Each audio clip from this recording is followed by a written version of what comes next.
Hello, welcome to Computer Graphics Rendering. In this video, we're going to learn about mist shaders and sky models.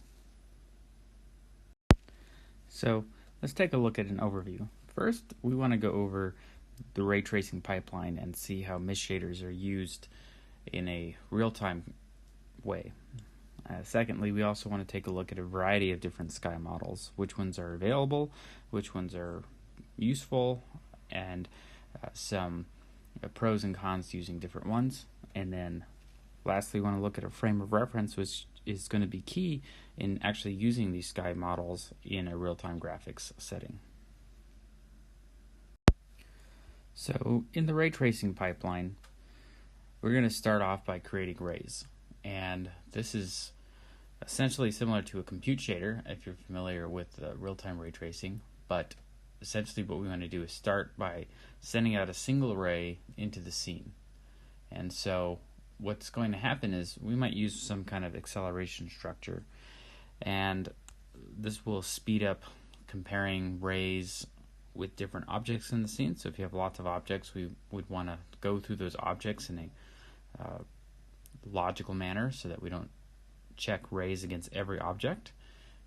And so how we do this is we go ahead and check an intersection, and a lot of times the intersection shader will be used to compare rays against objects like spheres or cylinders or polygons. And then what happens is once we have found an intersection, we'll go ahead and execute an any hit shader. So this could be used for different kinds of things like alpha testing, or it basically helps us to decide whether we should skip this intersection or not. Maybe this is for volumetric type shading, different kinds of things. But we go ahead and keep going through this acceleration structure traversal until eventually we have a hit. Now, maybe we got a hit and maybe we didn't. And so if we did get a hit, then we go ahead and run what's called the closest hit shader. And this one could be used for physically based shading, like Cook-Torrance model or different things like that. But today we're interested in what happens if we don't get a hit, in which case we call a mist shader. And a mist shader is typically what happens when that ray goes off for infinity, and eventually we go ahead and hit the sky, which is what today's lesson is all about. So let's talk about sky models. Well, the first thing you can do is we could always just use a single color or a gradient. So maybe you want to just say, well, the sky is blue, or we know that on a sunny day it seems like the sun or the sky appears to go from a white color to a blue color, or maybe at sunset or sunrise it's going from like an orange color or pink color to a darker blue color. So we could always use a single color or gradient. It's the simplest thing we could do, and it could actually look pretty decent. The next thing is we could use a sky model. So one particular one that I looked at first was the CIE sky model, and it has two different types in there. The first is overcast, so it tries to model what an overcast sky looks like, and a clear sky, so what happens if there's no clouds out. Now this is a good model if you're doing architecture type things. A lot of times we'll use this model if you're just trying to simulate the effect of white light. Okay. However, this does not give you the color of the sky, and so for this purpose it's a little bit less desirable for what we want, because we're trying to color the sky. So there are a few models out there. One model is called the Pretham one, and it's not completely physically based, but it's been used in a number of games and so on. One that I'm very familiar with is called the Hosek-Wilkie sky, and this one is got really good results, and we'll take a look at this in just a second. But there are other physically based sky models coming out, but we could also use one last approach, which is, well, we could just use a high dynamic range cube map. So we could just take a picture of what the sky looks like and then use that instead. So There are a few components that we could take a look at, or properties for using a physically based sky model. So for example, let's say we're using a Hosek-Wilke model. We would want to set the turbidity. Now that is a value that simulates how cloudy is the sky. So higher values of turbidity will cause the sky to feel murky. And low values will feel nice and sunny. Secondly, the ground albedo. So where you are in the world affects what the color of the sky is. So if you're in the middle of a hot desert with very little trees, it's going to look very different than if you live in a highly forested area. And it will look different if you're on the ocean. So ground albedo plays a factor in the color of the sky. Second is the elevation. So how high is the sun? So imagine the horizon. How high is the sun go up in the sky? And a lot of times this is an angle measured from 0 to 180 degrees, but as we'll see in the next portion of the video, that this is an interesting measure. And then secondly, we have the azimuth. So if you're standing on the ground and you're looking in the direction of north, and you got the compass directions around you, then azimuth measures how far from the direction north we are that the sun is located.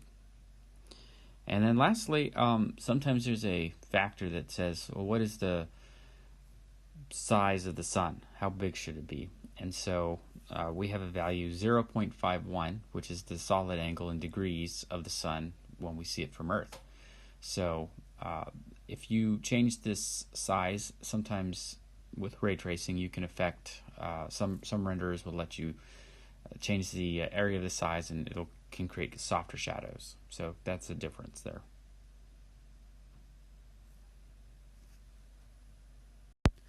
So let's take a look at the frame of reference, or how we decide what the color of the sky ought to be.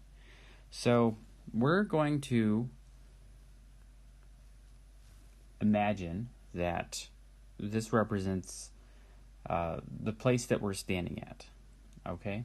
And we have an up vector, and we will call this y. And then we have the direction that we're pointing in. So to our right hand we have x, and to the south of us we have z. And so we have two measurements that we want to come up with, and we have theta and we have phi. Now the first one is that we need to know is what is the direction to the sun. So I'll use a different color here, and we will call this omega sun. And then we have the position in the sky that we want to decide the color on. So we will call this omega sky. And the angle between the up direction and the omega directions is called phi. So we will have a separate one for the sun, and we will have a separate one for the sky.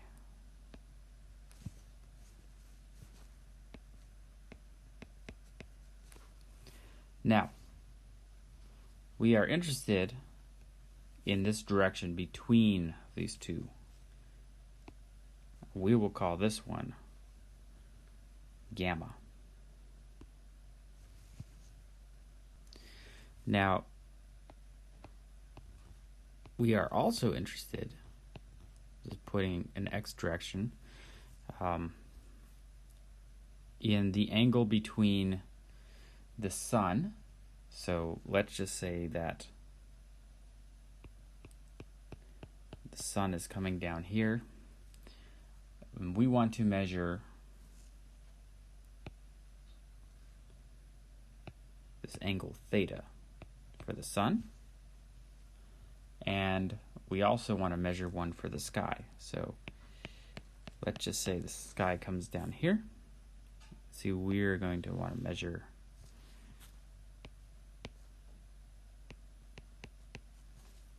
and this is kind of corresponding to the azimuth. So we might say we know the azimuth of the sun, which is theta, and that we know the elevation of the sun. In this case, it's not elevation, but it's inclination. So elevation is measured from the horizon, and inclination is measured from the up direction.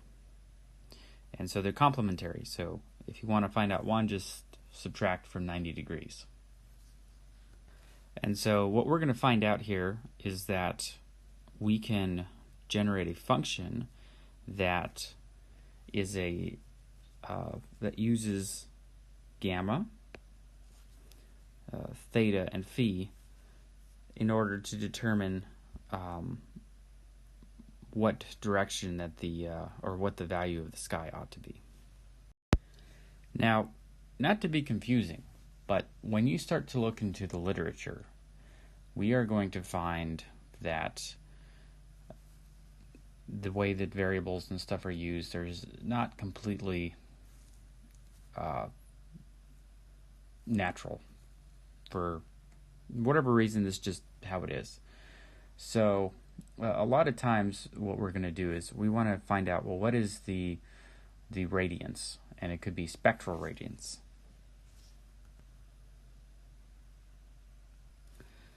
And so this equation kind of looks like this, where we say that the radiance, and we have lambda here representing the wavelength of light, equals some function of theta and gamma. Now, I just explained to you that we're measuring theta as the azimuth, but the coordinate system is different when we're talking about a geographically based one, where we would say, well, azimuth is theta. So I'm going to draw a quick little picture of what that dome looks like. Okay, so we have the dome, and let's say we have the sun at this spot. This direction going this way, in most literature they use theta to represent the inclination of the sun. And then for the part of the sky that we're interested in, we will use theta, which is the inclination for the sky.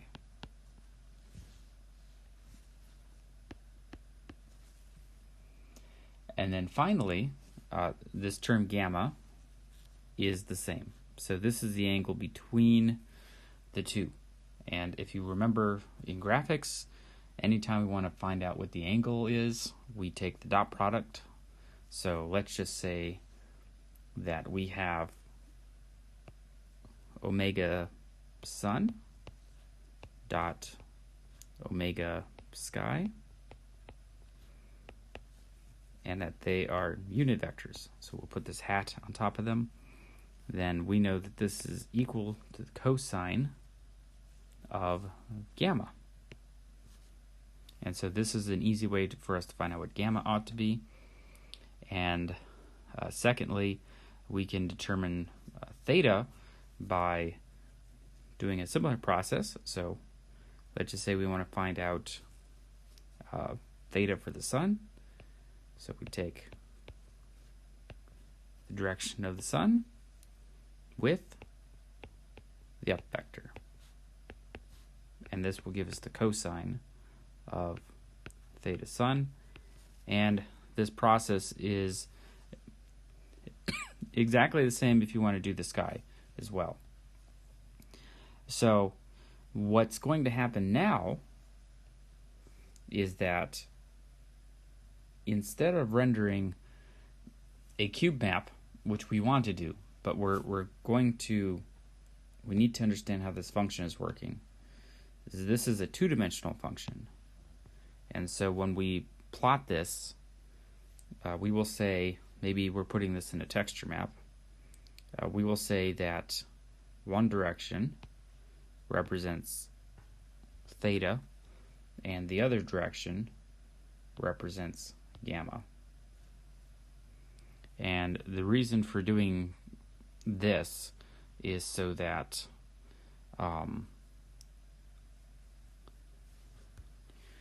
we don't have to worry about whether we're using a cube map or a sphere map, and this is just how this function appears.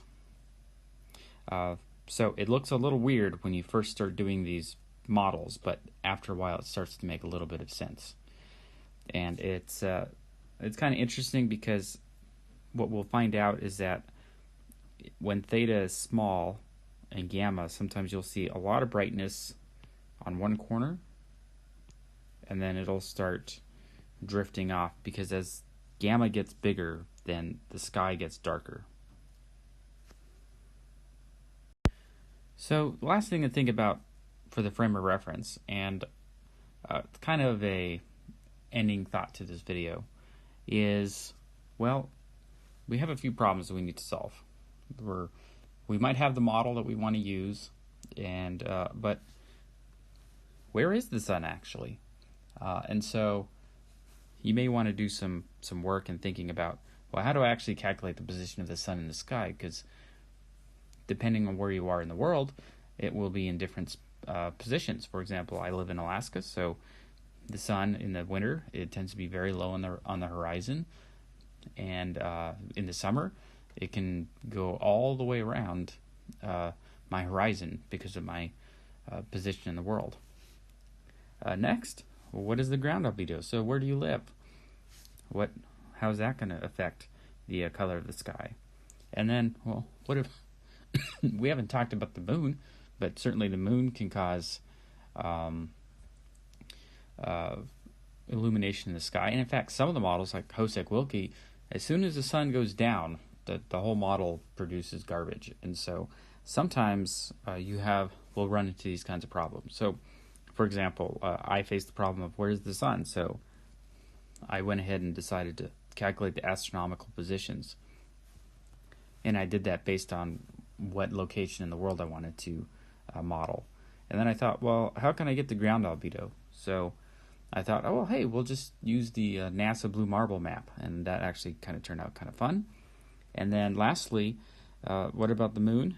So one thing you can do is you can just say, let's calculate the astronomical position of the moon and just scale the intensity down. So we know that the moon is a certain number of stops less than the sun, so you can just scale the physically based model down.